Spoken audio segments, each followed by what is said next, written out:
Okay, hi everyone. Welcome to our week 4 tectonics video series. So Sean spoke to you all last week about the general process of extension in the context of ocean basins and rift margins. And today we're going to continue on that theme of extension, but focusing on large-scale continental extension and some of the very high-strain features that define areas of continental extension referred to as metamorphic core complexes. And last week, Sean showed you this diagram and talked about the dynamics of rifting and the different styles of rifted margins as a function of pre-rift tectonic history and the rheology and thickness of the crust. And he mentioned in particular this style of very distributed rifting associated with the collapse of previously thickened orogenic crust. And this is where, rather than forming very narrow rift basins, there can be hundreds of basins bounded by normal faults spread over several hundreds of kilometers. He showed you this example from the Basin and Range, which is where we'll also be focusing today. And he noted all of these small mountain ranges, they're all bounded by normal faults on at least one side. They form this repetitive Horst and Graben type topography. And together, these normal faults accommodate extension across about a 300 and up to 600 kilometer wide zone, wider in the north and narrower in the south.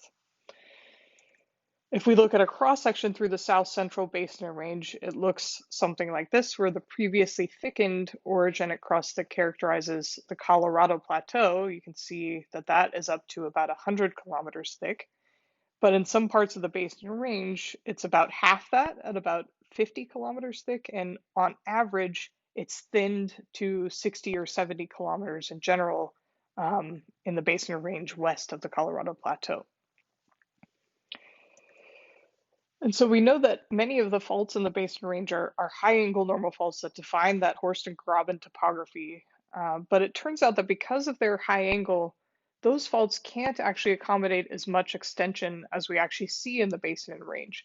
And instead, what's actually accommodating the much greater percentage of extension in the Basin Range province is these lower angle structures that exhume material from much deeper, known as metamorphic core complexes, and their associated bounding low angle detachment faults. And core complexes are interesting tectonic features for several reasons. Firstly, they represent this intermediate phase where continents are becoming very thin, but have not yet thinned to the point of forming new oceanic seafloor in a mid-ocean ridge setting. Secondly, because they're associated with continental thinning, they bring whole sections of continental crust to the surface as the core complex develop. So they provide windows, so to speak, into the mechanics and properties and rheology of the middle crust that's not normally otherwise accessible to us. Third, as we'll learn in this lecture, core complexes teach us about slip on misoriented structures, for example, slip on low angle faults known as the detachments that, as we'll discuss, sort of defy our mechanical theory on how faults should behave. And lastly, it turns out that as more and more people have looked into oceanic rift zones or mid-ocean ridges, the more it appears that actually these too are characterized by core complex style extension in some places. So these features seem to be recognized now as a generic feature of highly extensional, distributed extensional zones globally. So here's an overview of what we'll cover this week in week 4 lecture series. We'll start with an exercise that I hope you all will do, which is to take a Google Earth tour of a core complex in the Basin Range. This is a very well-studied one known as the Whipple Mountains core complex. And I'm going to ask you to visit this core complex in Google Earth and see if you can answer some questions about the geological features there before we discuss them in detail in subsequent lecture segments. And then once we've discussed the geological features of the Whipple Mountains core complex, we'll move on to discuss some of the models as to how core complexes form and evolve through time. We'll also talk about the detachment faults that bound core complexes and how they've long been considered a mechanical paradox or a sort of tectonic conundrum and why they're considered this.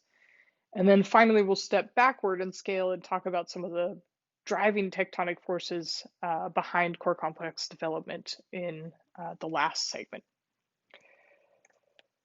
So now to introduce the exercise I'm hoping you'll do before moving on to the next video. Coming back again to the basin range, a bit more zoomed out here. On the right diagram, I've highlighted the basin range extensional province in purple, and I've also shown in black the metamorphic core complexes that decorate the highest extensional domains within the basin and range. They're especially concentrated in the southern basin and range in an area known as the Colorado River Extensional Corridor. And the core complex I want you to have a look at, the Whipple Mountains, is located right at the border of California and Arizona along the Colorado River. And what I'd like you to do is navigate to this mountain range in Google Earth. Here are the lat-long coordinates. You can type these directly into Google Earth and it will take you there. You can type Whipple Mountains, California, and it will also get you there. You can just navigate to that section of the California-Arizona boundary in Southern California. However you want to get there, I'm sure you can find it. This is what the mountain range looks like.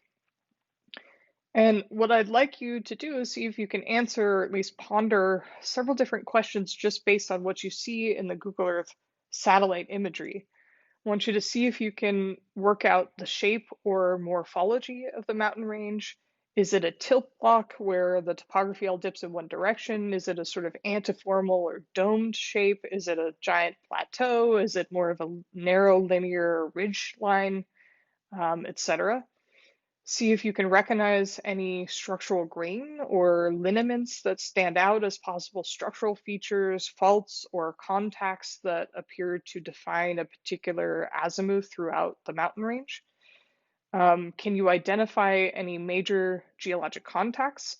And if so, what approximate orientation or dip is that contact? Is it steep or shallow, for example?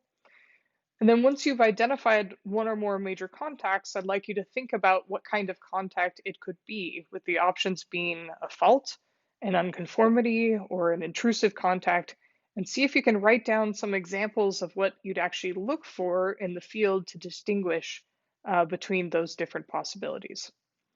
And then in the next lecture segment, I will discuss this and kind of go through the answers to these questions, but I'm hoping that you'll have a look and try to answer them yourself before moving on to video 2.